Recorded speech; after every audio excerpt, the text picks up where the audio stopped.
or type 1 diabetes that also are initiated by the dairy protein, which makes them a bit unique than other animal products. And also dairy products are full of microbes. They're full of organisms that can cause infection. Let's talk about this microbe thing for just a minute. Dairy products are pure white, but one of the reasons they're white the dairy industry will not brag about, and that's because part of their whiteness comes from white blood cells. White blood cells are commonly called pus cells. Now I want you to know that the dairy industry, they have rules, and they're conscientious about their products, and they set up a rule back in 1993 that said that a milliliter of milk cannot contain more than 3/4 of a million pus cells. No more than 750,000 pus cells per cc of milk. A cc is about 1/30 of an ounce. And I want you to know that the dairy industry, they stick by their rules. As a matter of fact, there was a study recently published where they looked at the milk in New York State, and they found on average there were 363,000 pus cells per cc of milk examined. Now those white blood cells, they had to be there for a reason. They had to fight off the nearly 25,000 bacteria that were found in the milk, and those bacteria were there to fight off infections that are common in the cows. I love that advertisement that they put out for the dairy industry about the milk mustache, but it's not truth in advertisement.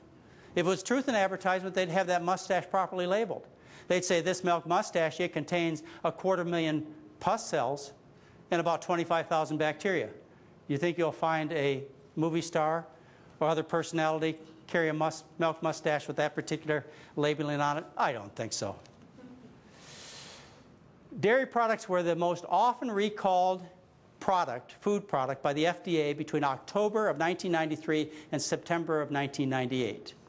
They were recalled because of contamination with microorganisms such as Salmonella, Staphylococci, Listeria, which can cause abortions and miscarriages, deadly E. coli. E. coli is the bacteria that you often hear contaminating food that will kill children. Also a bacteria called Mycobacterium paratuberculosis, which is believed to be involved in the development of Crohn's disease. There's one infection problem that the dairy industry, I believe, tries to keep quiet. I'm certain they wouldn't brag about it, and I'll never see an advertisement talking to you about this particular problem. It has to do with the infection of dairy products with bovine immunodeficiency virus. Another term for that is bovine AIDS virus, and also bovine leukemia viruses. I bet you've never heard about this, but I would think you'd want to know about this. How common is this?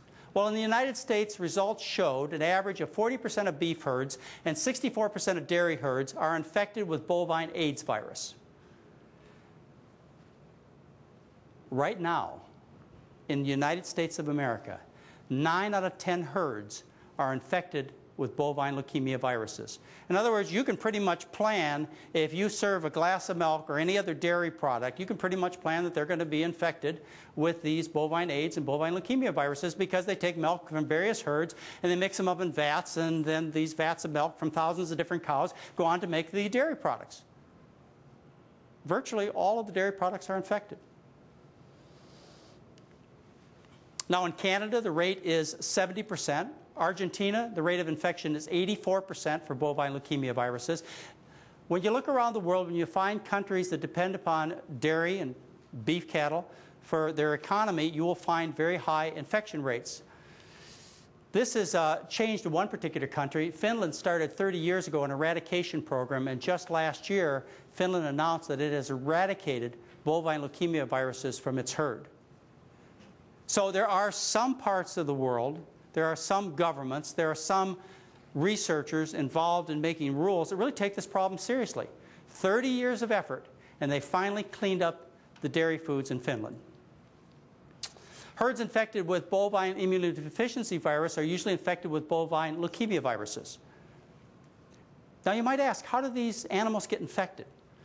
Well, one way is by instruments. They use the same tattooing instruments to identify the cows. They go from one cow to the next. Same syringes to give the cows medications. Same dehorning instruments. They feed pooled colostrum. They take early milk from various cows and they pool it together and they feed it to the little baby calves. that happen to be in that particular herd and spread it in that manner. It can spread from mother to calf directly. But one of the interesting ways that these diseases are spread in cattle was brought out in April of 1996 when Oprah Winfrey had Howard Lyman on her television show. You might know Howard Lyman. He's the mad cowboy. Wrote a book, very outspoken man. And he talked about the problem of mad cow disease on the Oprah show in 1996. And Oprah made a statement similar to, "I will never eat another hamburger again." And of course, that set the cattle industry off. And they went and sued her because of it. Well, they also took some action based upon that particular television show and the public awareness of what was going on. What Howard Lyman exposed on that show and has been telling people about for many years is the fact that the cattle industry was doing a very bizarre practice. They were making cannibals out of cows. What they would do is they would take cows that died. They're called downer cows. They die from all kinds of problems. They're sick. And they take them and they grind them up and they put them in the cattle food. And they feed them back to cows. Well, after the Oprah Winfrey show, the cattle industry got together and they said, "We're not going to do this anymore. We're going to put a ban on feeding cows to cows." So you think they solved the problem? Well, USA Today did a front page story in June of 2003 where they reported on really what is going on in terms of cow foods being fed to cows. And it's going to surprise you. They do have this ban that you can't feed dead cows to live cows anymore.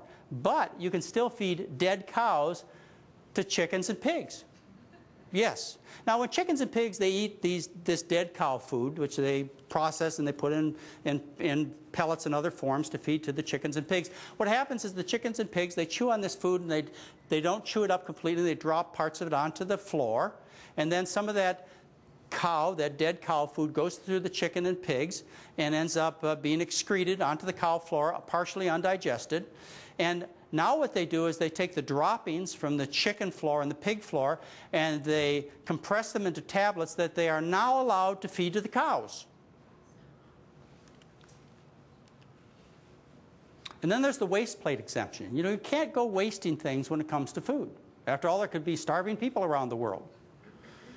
They have the waste plate exemption. And what that says is if you go to a restaurant, you order a steak or any other kind of beef product and you don't finish it, they can take that leftover and they can turn it into food for cows. And you can also take those downer cows and you can grind them up and you can make pet food out of those dead cows.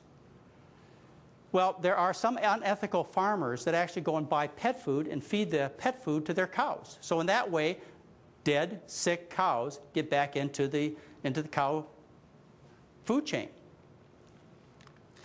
Now, you don't want to waste anything. So when you go to the slaughterhouse and you kill the cows, what happens is, as a result of killing the butcher and the cows, the blood is pooled and collected. And what they do is they take the blood from the dead cows and dead pigs in the slaughterhouse and they make a formula for the baby cows. Now, all these practices continue because of pressure on the food industry, the beef and the other animal product industries, to make profits. And so they say, their excuse is, we have to do this to be competitive or we'd go out of business. But this is the kind of practices that continue to occur, that continue to propagate these diseases such as bovine leukemia, bovine AIDS, as well as mad cow, which is of great concern. Can you imagine there was just one little silly cow in Yakima, Washington, that fell down with mad cow disease, and the whole world went crazy. Japan stopped buying our beef. Many other countries stopped buying our beef. Everybody got scared. One little cow got sick with mad cow disease. Can you imagine if people knew that 9 out of 10 herds in the United States of America are infected with bovine leukemia viruses? Can you imagine what the reaction might be? Both viruses can cross species lines and infect other animals. They infect goats, sheep, chimpanzees, and these animals, they get sick. They did an experiment back in 1974 where they took 6 young chimpanzees and they fed them infected cow's milk, and 2 died within a year of leukemia. Nationwide and worldwide, leukemia is more common in higher dairy-consuming populations. There's an increased incidence of leukemia among butchers, dairy farmers, and veterinarians. Now, most of the cows that get infected, they don't live long enough to manifest the disease. Only about 1 to 5% of them live long enough to get actual sickness like leukemia